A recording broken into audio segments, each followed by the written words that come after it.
Well, we're halfway through the week. Welcome to Spicer and Company. I'm Sean Spicer. And I'm Lindsay Keith. Well, Sean, as we mentioned yesterday, Joe Biden has announced his running mate as California Senator Kamala Harris. Were you surprised by the pick?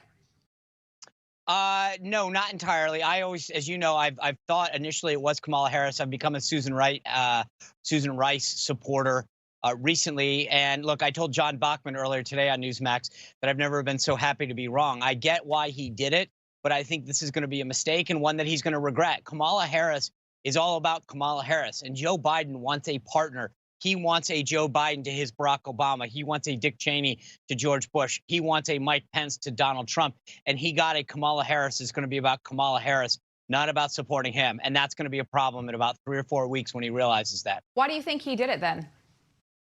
I think in a lot of ways he got backed into a corner. He didn't have that much of a choice. I think he said in his message that Beau, his son, had a great relationship, that he respected with her. And I thought that politically he thinks that this is the easiest way to get there. But I think he's going to realize that there's a reason he wanted to be, he liked the model of what he was to Obama. And this is not going to be a marriage made in heaven, politically speaking. Yeah, I think you have a really good point. And I think your point of getting backed into a corner is exactly right. I think the Democratic Party wants an 8-year term of Democrats in the White House, and they get that potentially with Kamala Harris. They didn't get that with a lot of the other picks. I think for that reason, that's why she was his pick. But I don't think it, like you said, it is a marriage made in heaven. I think he much would have rather had Susan Rice. No, she's already pawning at the fact that she's trying to figure out how can I translate this into me becoming the president. I mean, that's going to be a mistake. So, but you know, Lindsay, it didn't take long for the Trump campaign. He does this with everybody. He came up with a new nickname for the VP. It's Sleepy Joe. We're going to now tell you that he's paired with phony Kamala. I want to show you an ad that they already came up with. It's amazing. Check this out. Kamala Harris ran for president by rushing to the radical left, embracing Bernie's plan for socialized medicine, calling for trillions in new taxes, attacking Joe Biden for racist policies. Voters rejected Harris. They smartly spotted a phony. But not Joe Biden. He's not that smart. Biden calls himself a transition candidate. He is handing over the reins to Kamala while they jointly embrace the radical left. Slow Joe and phony Kamala. Perfect together. Wrong for America. All right, that has already been seen by over 10 million people online. Let's bring in Paris Tenard, the RNC Senior Communications Advisor for Black Media Affairs, to discuss it. Paris, welcome back to the show. Thanks for having me, Sean. All right, so Sleepy Joe has a partner, phony Kamala.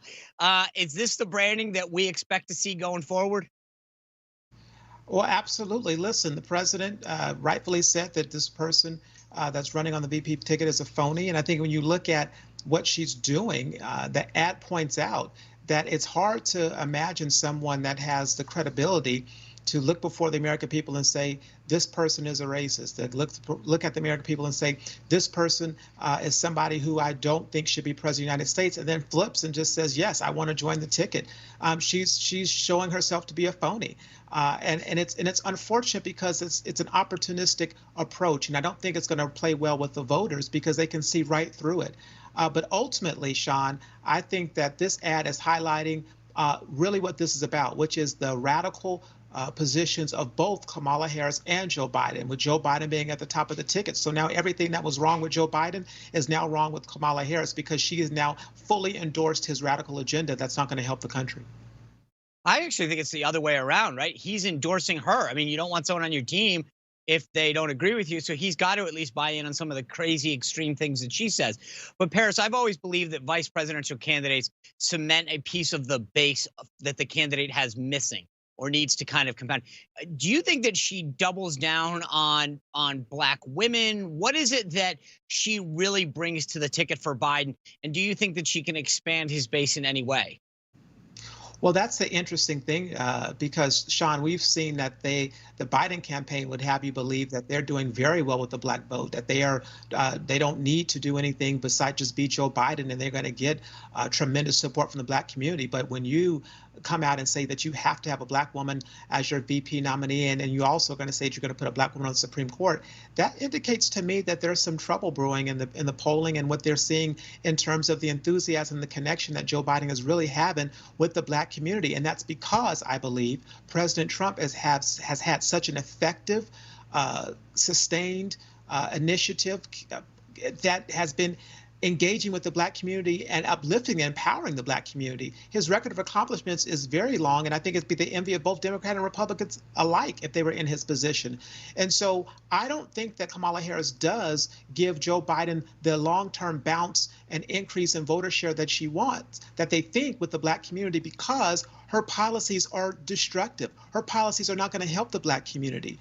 Their policies and his policies are policies of destruction of the Black family, Black generational wealth, and the Black community in terms of the economy, being against school choice, raising taxes, not having you have the flexibility and the things that you want in your health care, and open borders. I mean, they are not a team that's going to appeal to the masses, that is going to have them get more of the vote share that they think that they would, because they're so radical. Paris, I know that a lot of folks that I talked to when Barack Obama was running felt pride in the sense that they were electing the first Black president of the United States. Do you think that either her becoming the first female vice president or the first female vice president of color is something that will attract folks, either women or people of color, that'll vote for her, not because of her record, but because they want to break a barrier in America? Well, Sean, I don't know what bigger barrier that you can have to break than having an African American serve as president of the United States for 8 years. Kamala Harris had her chance to make her position known and make her case to the Democratic Party when she ran for president of the United States. And her positions, her plans, her agenda were rejected by the Democrats, were rejected by those across the country who did not want her or have faith in her being the president of the United States. And so I think if the Democrats and Blacks on that side wanted her to be president of the United States, they would have voted for her. And I don't think that now they're going to all of a sudden say, oh, okay, now we're inspired because you're going to be the number 2. No, I don't think it works that way. Paris, before I let you go, I want to play for you what Vice President Mike Pence said and have you react.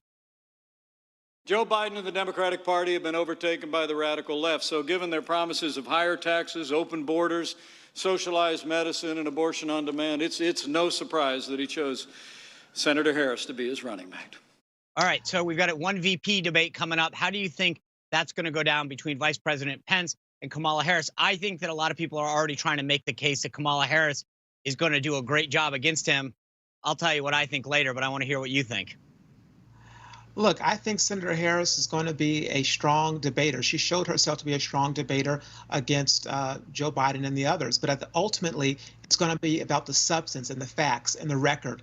And I believe Vice President Pence is going to correctly highlight his own record when he was serving in the Congress, as well as a governor, and more importantly, his strong record with President Trump for these past 4 years for all communities to make this country great. And so it's going to be about the record. I think he's going to artfully and sophisticatedly point out all of the differences between the two to highlight why he is the better person to be VP. Paris, I know you are a busy man today. You've been up since way early in the morning, and I'm sure you're going to go late tonight. Thank you for being here and sharing your thoughts. Good luck. Thanks, Sean. You're the best. You bet. All right. I can agree with that. All right. We've got a lot more coming up on Joe Biden's selection of Kamala Harris, including Democratic reaction. Will it pull Democrats further left? You bet it will. Plus, we'll show you how the media is out of touch. Hollywood elites are rolling over about this pick.